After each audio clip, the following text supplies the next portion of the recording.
Welcome again to another installment of my limited edition unboxing. Today we have the third and final game of the previously Japan only trifecta, as you might want to call it. Pandora's Tower, the limited edition. Just picked it up today. The box, well, the first thing I noticed about the box. So in here. Unlike with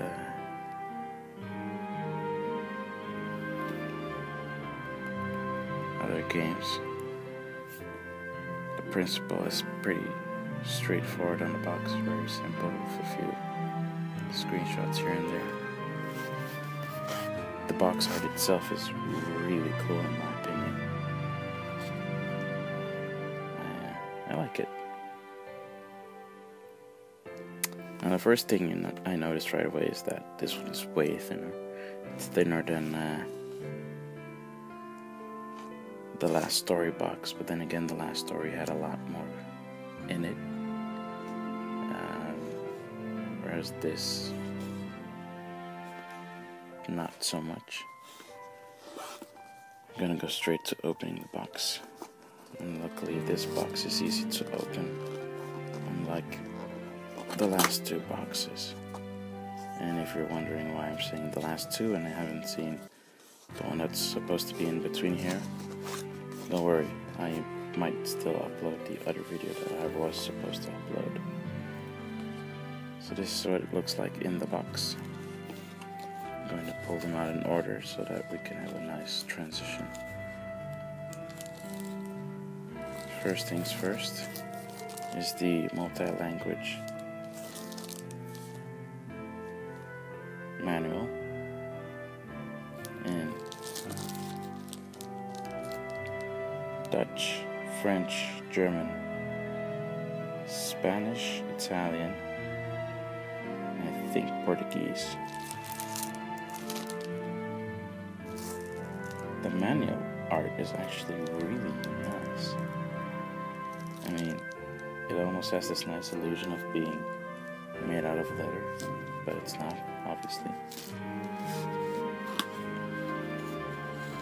And the second thing here is this nice hardcover art book. I must say, I am impressed by the fact that it is a hardcover art book. Well, granted, the last story one was a hardcover as well, but I honestly didn't know what to expect with Pandora's Tower. Let's give you a brief glimpse. It's a world map, very Japanese. Some artwork of the main character, the lead character that you play, Aaron. Some interior artwork. Not going to spoil this. It feels really sturdy. The art inside actually does look nice. I'll check into that later.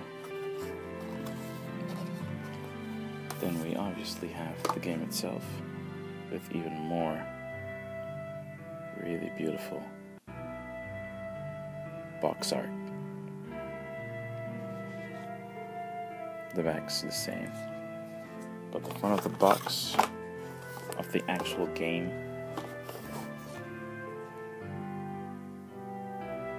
it's not the same. It's actually quite different. Both really nicely drawn. Nice composition too, actually really cool. Let's see the inside. We have, as always, your Club Nintendo, the English instruction booklet, which is as thick as the multi-language one, I think, maybe not as much. with the disc itself, with the main tower as the disc art.